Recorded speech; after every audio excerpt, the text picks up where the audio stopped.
Hello and welcome to the Chengdu Gaming Federation podcast. My name is Charlie and I'm joined by a guest named Ryan. Say what's up, introduce yourself. Hello, this is Ryan. All right, today we are going to be talking about the Chinese gaming industry. This is a topic that I've had on my mind to record in a podcast for a long time. And this is a very China-centric topic, one which I have a lot of experience with and one which my guest has experience with as well. China is a, how shall I say, notorious place to work in the game industry. How would you describe it in a word to someone who would be listening? It's kind of like working in a circus. Yeah, it's a little circus-like. It's kind of defined by its craziness, the size and scale of everything. The gaming industry in China is so large, and it's kind of like undeveloped at the same time that it's a lot of infrastructure. There's a lot of companies, there's a lot of money, there's a lot of games, but there's also a definite feeling of lack of development, kind of cultural development. Yeah, which is strange because you just told me that China was declared the number one gaming capital of the world today. Yeah, by Bloomberg. Right. It's the biggest gaming market in the world. Actually, so it's the headline is China just became the games industry capital of the world. This was published June 1st, 2017, just over a month ago by Bloomberg. And it's about global revenue passing $100 billion for the first time, fueled by smartphone use. And the largest country of revenue is China. And the United States is number 2, and I think Japan is number 3. But this is interesting because just a few years ago, when I was following this information a lot more closely than I am now, the United States was number 1, and I think Japan was number 2, and China was number 3. And at the time, there was a lot of forecasting about how big China would become and how China would be number 1. And there's a lot of, bluster around this. Chinese people, we're number 1, like this kind of stuff. And now it's actually happened, which is a little surprising. But when you look at the numbers, it's not that shocking. I mean, the number of people. It's just a numbers game. Right. So tell me a little bit about yourself. How did you come to China? And more importantly, how did you end up working in games? Well, that's a long story. I came to China after having started an IT company, and I did a little work here and there, just trying to get a visa and learn Chinese. But after I learned some Chinese, I thought it would be cool to go work in the mobile gaming industry because Chengdu is where we are, is the capital of mobile games in China. So I started off with it was a photography company, a photography app called Photor. Right? Yeah. Photor. And there's a couple foreigners on that team. And I was in their marketing department, and I did a lot of stuff like producing videos that marketed their app. And then from there, I went on to a Chengdu gaming company and then a Chengdu game publishing company that would take Chinese games and try to publish them in the West. So I worked for a couple of different Chinese mobile game companies. That sounds pretty similar to me. So I started working with a mobile app developer before that company became a game developer. So I was kind of looking for jobs. This is in 2010, and I found this mobile app developer, and they were looking for a user interface designer. And I met them, and they were really nice people. They were really enthusiastic, and they were like, "Oh, great! Like you can design like the user interface for this app that we're building." I'm like, "Well, I've never done UI design before ever." And they're like, "Well, what have you done?" And I showed them what I had done. And they're like, "Oh, you'll be able to figure it out, no problem." And it's a real like China story. I think China is like a great place for those kind of opportunities. And so I thought, hey, if you're going to trust me, then like, all right, I'll give it a shot. And it ended up working out. And then about a year after that, the company decided to pivot and to develop games. Oh, okay. And I think that there are a lot of people like us in China, people who are working in the game industry in China who don't have any prior experience working in the game industry, but just kind of end up getting swept up into it because it's so large. Right. And in my time working in my previous employer, I hired a number of friends, like almost 10, I think, to work with me. Yeah, I heard about that. Yeah. It's a good time. I mean, it was ups and downs, but basically the company was growing so quickly. And this is, happening in a lot of Chinese companies, although I think lesser now than it was maybe 4 years ago. I feel like we might have passed the fastest time of growth, but Sure. And I think my story is the same as yours. A couple of friends were working at this Photor and they brought me on board. And at first, it all seemed really great. We were really excited to help this company and we thought we could make a difference. And then after a while, everyone just kind of disappeared. I think that's what happened with your friends. Well, what happened? So basically, it's also a long story, but I'll make it short. So essentially, when I joined the company, it was 8 people. And it was a very small development team. Everybody knew everybody. And there was a great degree of everybody's working together to achieve something really cool. And so everybody's heart was kind of into it. And it was a really enjoyable, great time.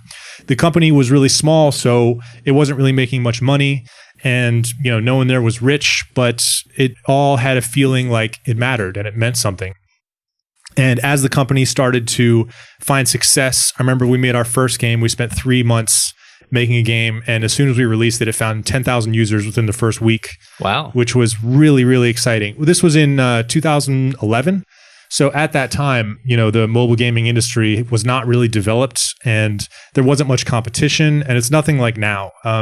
You worked in publishing, so you certainly know what's involved with marketing a game and promoting a game and how much it takes and how much competition there is and how difficult it is. So it was nothing like that at the time, but it was really exciting to feel, making progress.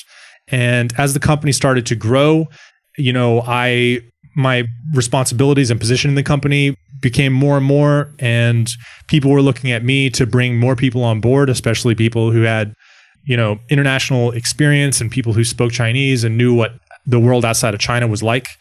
And I thought I had a lot of friends that would really enjoy it and the company would value them.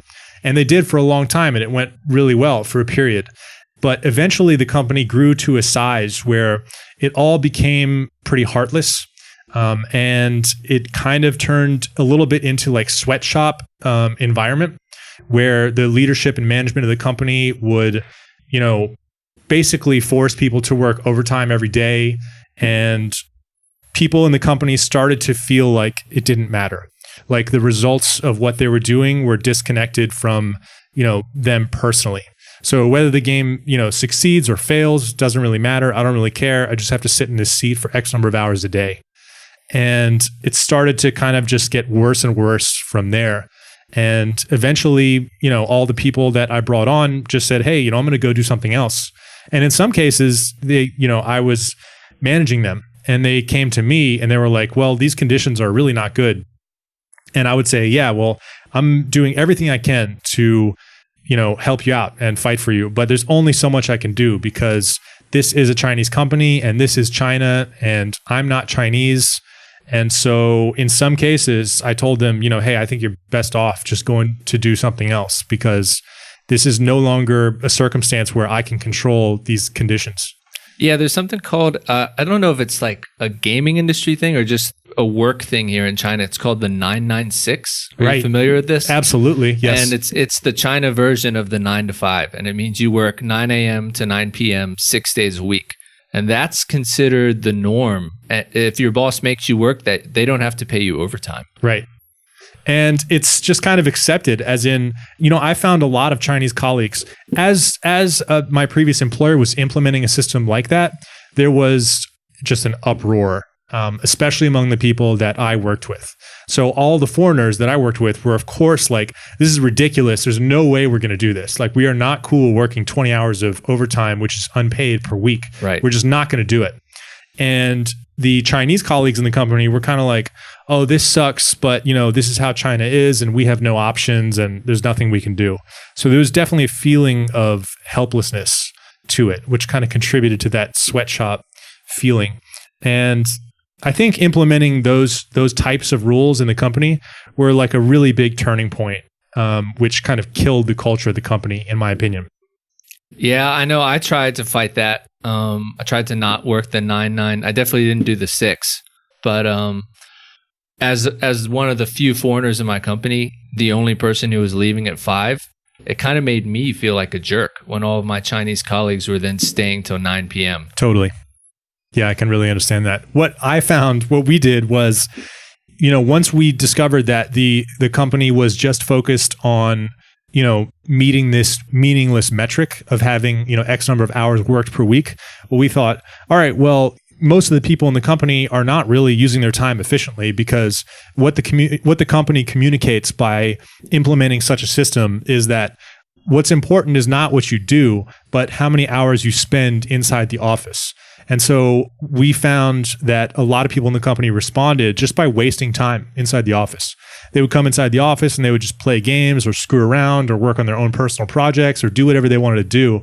And eventually we kind of started to do that too. We got a PlayStation 4 in our office, like in the room that we worked in. We just spent a bunch of time playing that. And just in general, we were kind of like, hey, you know, there's not a lot of pressure on us to be efficient all day, but there is a lot of pressure on us to spend a lot of hours in the office. Yeah, I had a similar situation and I just worked on my own stuff and nobody seemed to care. Right. This is so far we're painting a pretty bleak picture of China's game industry. Tell me a little bit about some of the games that you worked on. Yeah, so the first game company I worked for, I actually thought that they had some pretty cool games, relatively speaking, with what's coming out in China. They had some tower defense games. When I started, they had an RPG that was, it was funny because it was just a hodgepodge of Western stuff. It was like King Arthur fights the Yeti, fights the abominable snowman, fights Zeus. And you could tell they just took things that were Western and just put them together in this game. So I tried to work with them a little bit on that and make the game make sense from a Western perspective. And I found that the more games that they came out with, it was always the same thing where they're trying to make it culturally relevant to Westerners, but they just don't understand. And for some reason, they don't want to ask for help. They'll go in a back room and then they'll come out a week later with this really weird hodgepodge of ideas. And they'll say, all right, fix the English in this. Yeah, it's like it needs a lot more than just correcting the English. I found that also. I found that even just English alone. So a lot of foreigners who work in Chinese gaming companies are working with translation or with generally just communicating, you know, what Chinese developers are trying to get across to non-Chinese audience. And what I found in a lot of cases is that my previous employer especially would promote things which had just outright incorrect English on it. And it's like, hey, there's a whole department of foreigners. You could have taken just 5 minutes to ask us. And they're like, oh, well, you know, I thought it was like good enough. And this kind of attitude of good enough, which in Chinese is 差不多, which means like, oh, it's good enough. This attitude just pervades everything in China. And this is what makes it so rare that you see a Chinese product which is really well made or can actually compete with an international product, because there's this culture of just saying, this will do good enough. Right. And I think for whatever reason, there's something embedded in the culture where they do not want to ask for help from outsiders. I think that's a big thing here. Interesting. So tell me a little bit more about the games. What kind of games were they? Were they specifically targeting foreign markets, or were these games in China as well? Yeah. So I guess back then, foreign markets were the target because Chinese players were considered not very valuable because they weren't willing to spend money in the game. I think that's changing more now, and the Chinese player is worth more. Yeah. But we would typically try to target North America, Europe, Australia. Those are the most valuable markets. And most of the games were based on finding a game that looked successful and copying the shit out of it. Yeah. And maybe making some minor changes, like to the name. There's a lot of really funny copy-ish names out there. One of my favorites, you told me you saw at a gaming convention, was Clash of Thrones. Right. Clash of Thrones. Yeah, sure. Yeah, so you get a lot of stuff like that. I don't want to name any of the specific games we're working on, but generally they're copies of other games with small changes. Yeah, I mean, honestly, the ones which I worked on also, like pretty much without exception, are copying or heavily borrowing from something which is extremely well known.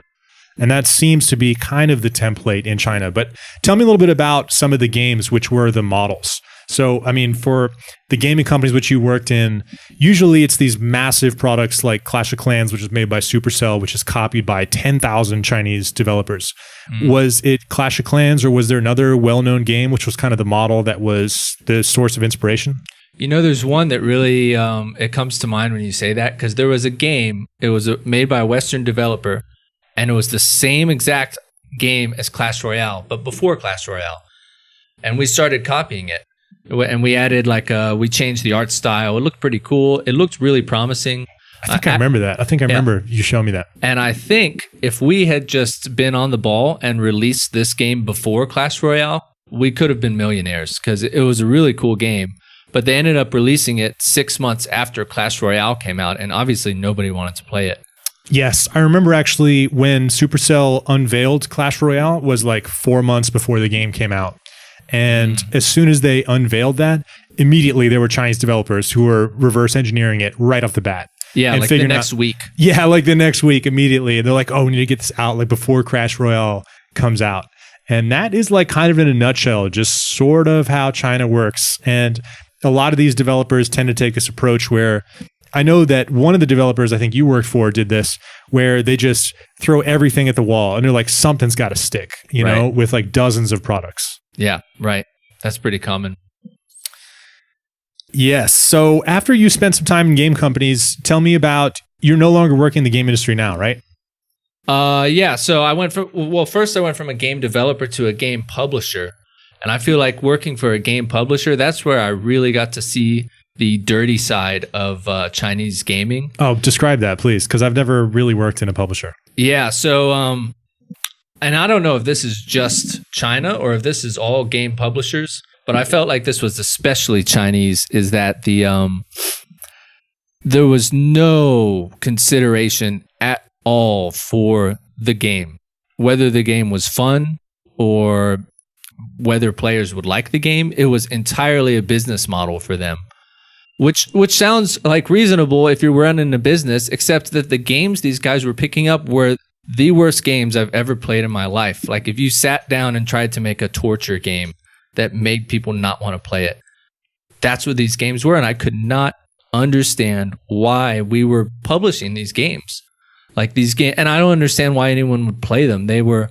Man, I also had experiences like that. So what I experienced in particular, one of the big models, which I found was being copied by everyone, was Game of War, which was made by Machine Zone, right? And this was one of the top grossing games in the world. It still is probably top 3. And it was developed by Machine Zone. It's an SLG game, which is like a base building, troop building war game. And I just couldn't stand this game. I just didn't like it at all. The game made tons and tons of money. And I had so many discussions with my colleagues where, we're kind of forced to deeply understand everything that this game is doing. Why do so many people play it? Why do so many people spend so much money and time in this game? What is it that this game is doing right? And, my first impression of the game was, this game sucks. Like, I just hate this game. It forces you to buy things all the time. It's pay to win. It's just complete garbage. It looks terrible. It's not fun to play. It is just a game which I really hate, There's no strategy at all. It's called a strategy game, but it's just a game about playing. Just spend all day. Yeah, play and pay, and like you'll win. Exactly. There's like really not any strategy.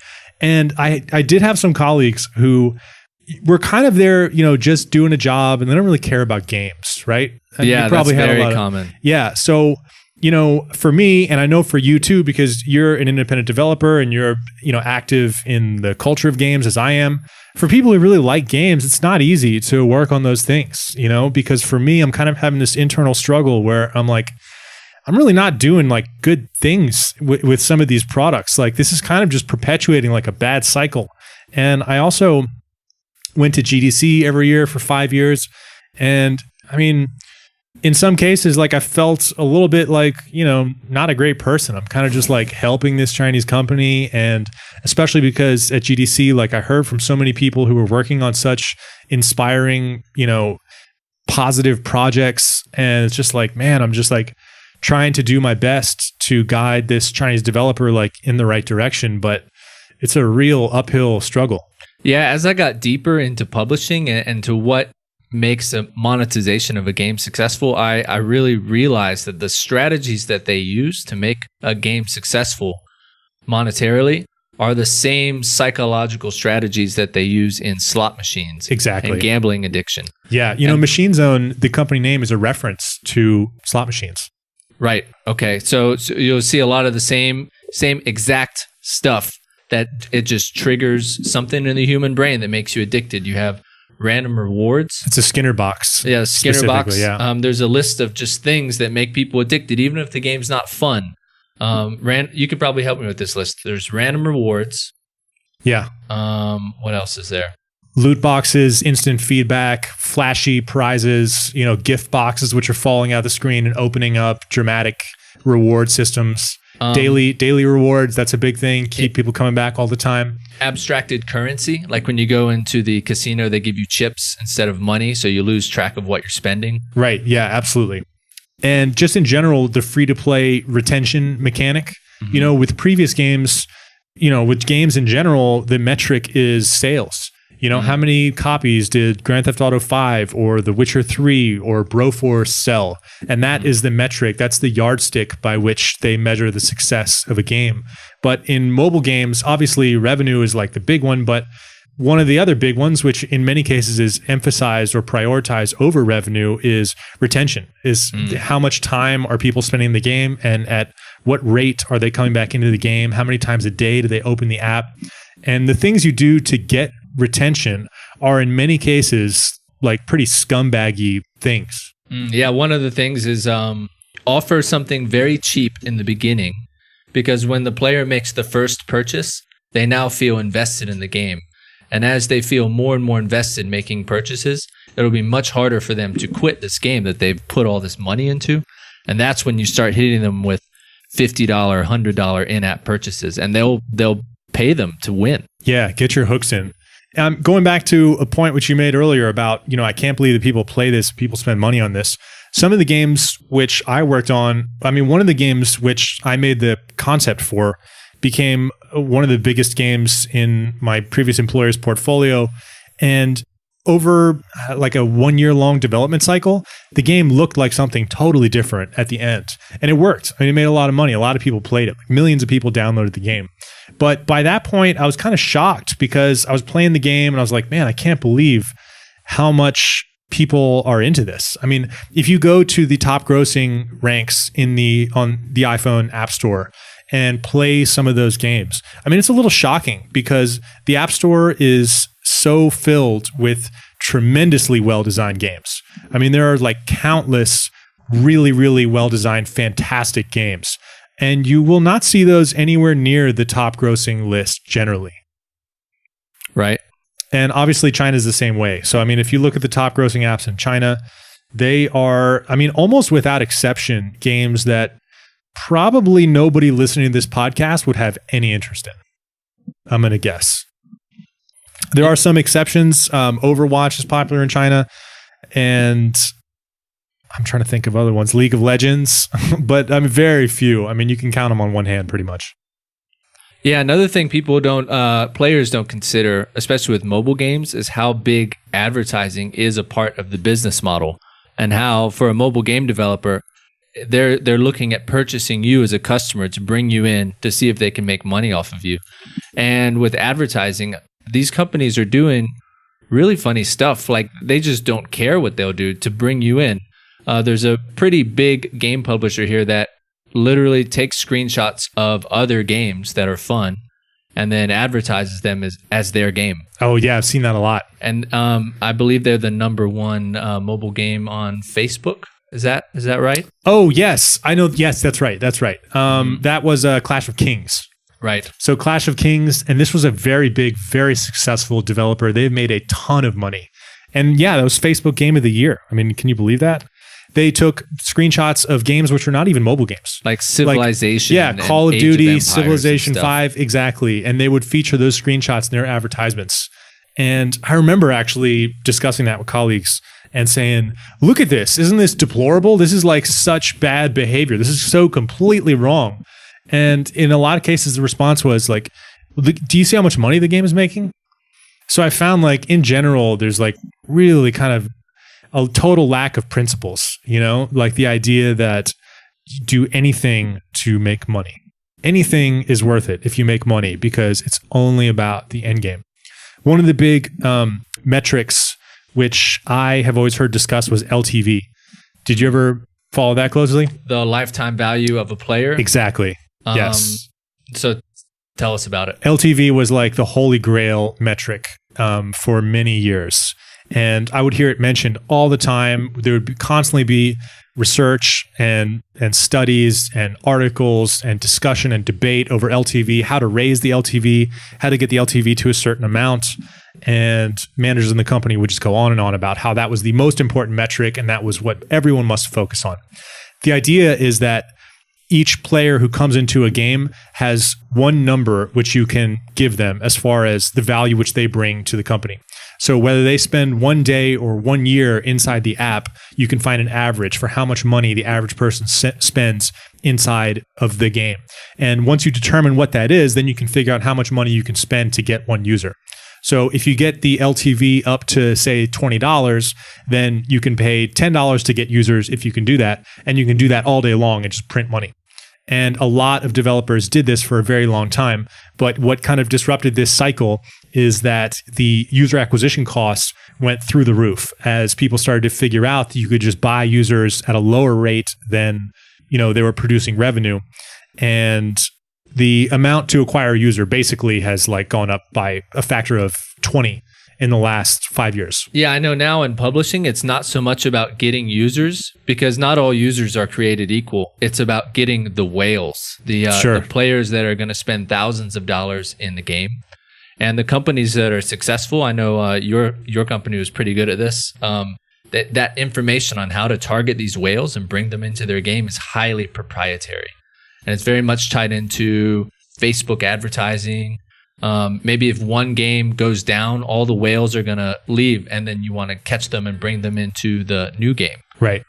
So it's about whales in this industry. And I always wonder, who are these whales? Man, I would love to know. I'll tell you what, though, like I did have a time where a portion of my work was in actually corresponding with users inside of our games and communicating with them on a regular basis. And in some cases, we actually also started kind of a moderator system. And that was where we had volunteer players who would help to moderate like public chat inside the game. So chat started with the first game that we developed. Public chat was like kind of, I think we were like one of the first games which like offered that. First like SLG kind of MMO games where people could come in and just chat. And we found something really interesting. What we found was that a lot of people would come in and they would just chat all day long and they wouldn't even really play the game. They didn't have interest in playing the game. They just wanted to interact with other people. And that developed into people cursing each other, people posting swastikas. I mean, all kinds of general internet stuff. Yeah, general internet stuff. And so we found a need to find people to kind of tame the chat room. And so we created this moderator system and got in touch with players who were really committed and devoted to the game and were willing to volunteer their time to help us clean it up. And through this process, the moderator system expanded and got to eventually over 300 moderators around the world. And the managers of all the moderators who were themselves volunteers who were spending an incredible amount of time in the game just managing this. I mean, they had Google Documents where they would manage, where the moderators were and what hours they were on and which servers they were on. I mean, it was like a real job. And I got to know some of these people through this. And in some cases, those were whales. Those were players themselves who would spend a lot of money. And in other cases, there were players who would spend...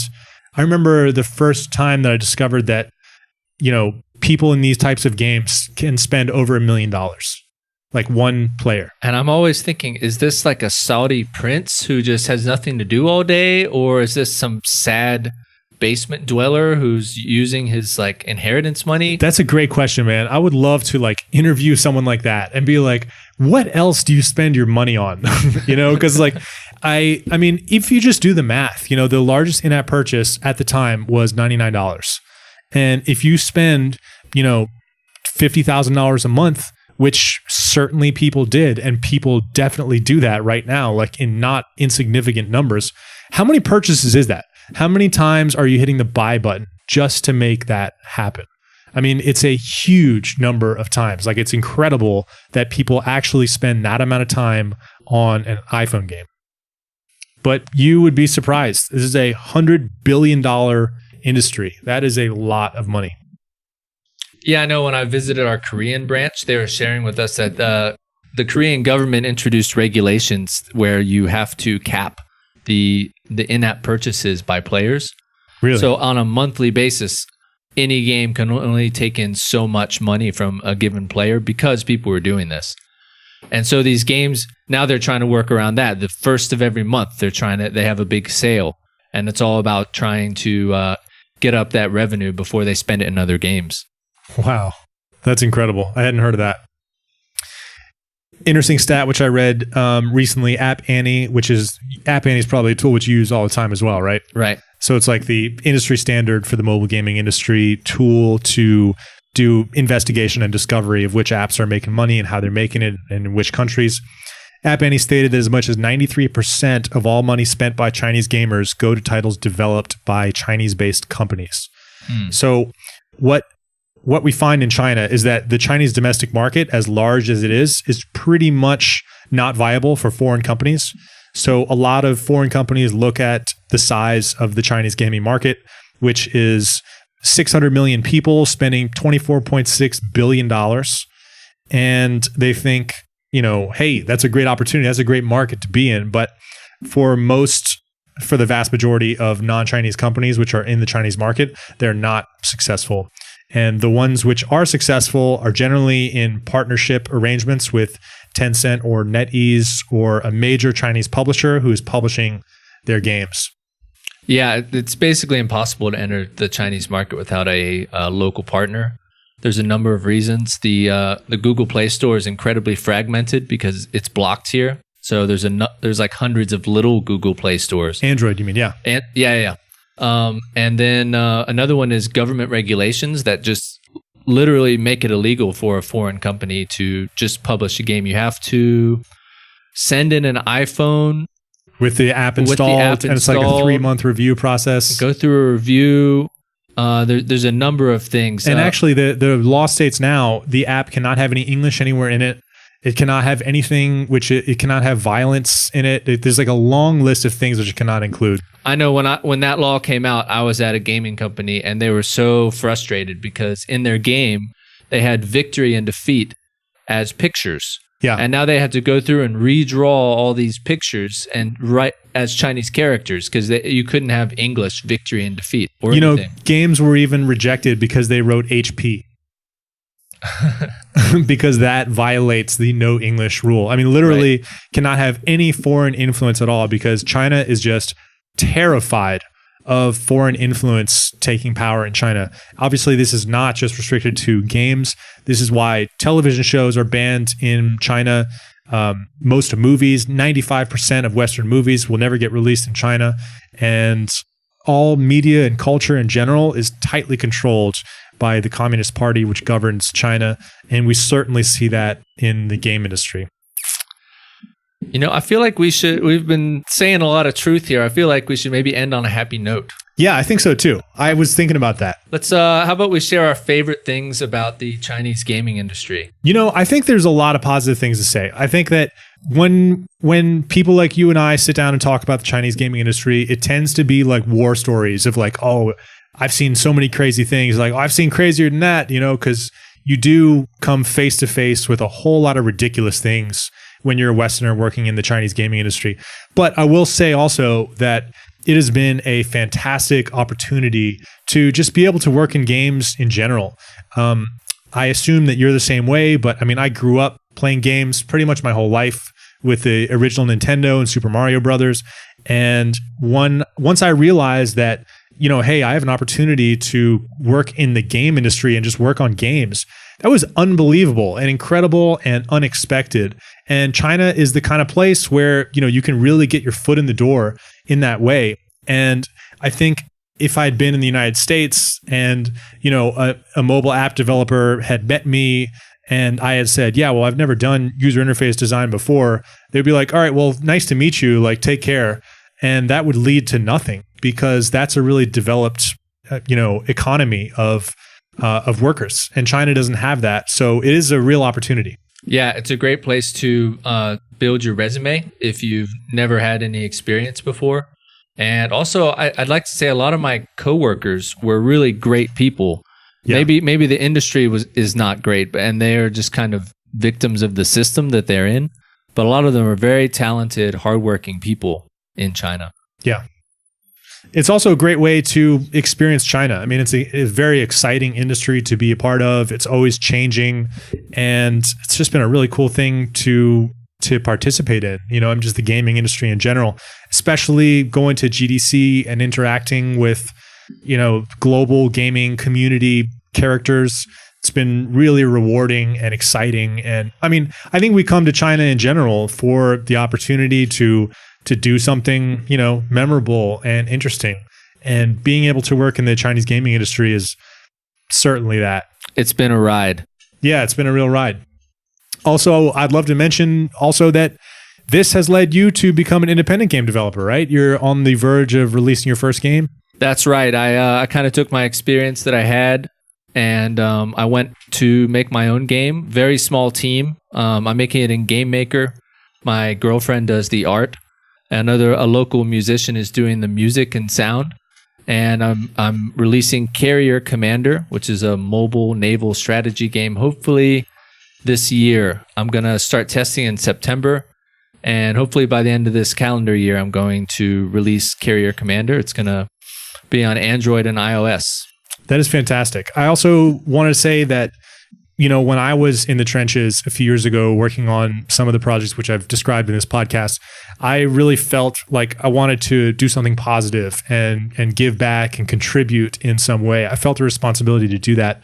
And creating the CGF, the Chengdu Gaming Federation, was a big part of that, creating a community which was, celebrating the good principles of the game industry. And so that's been a rewarding way to kind of give back. And maybe you had a similar thing where you're working on games which you don't like in the day, and then you have in mind a really cool game that you want to make yourself. And so you get the initiative to develop your own game. Yeah, when I'm done with this game, my next goal is to make a kind of game that we would play at a CGF event where, we just all meet at the bar and we grab the controllers and we just laugh and play games together. And I think those are the best kind of games. Fantastic. Well, thank you so much for joining me on this podcast. For anyone who's listening to this and is interested in checking out previous episodes, you can find those on iTunes or on Stitcher. You can also stream or download them from our website at chengdugaming.com. And thanks very much. We're playing the smile.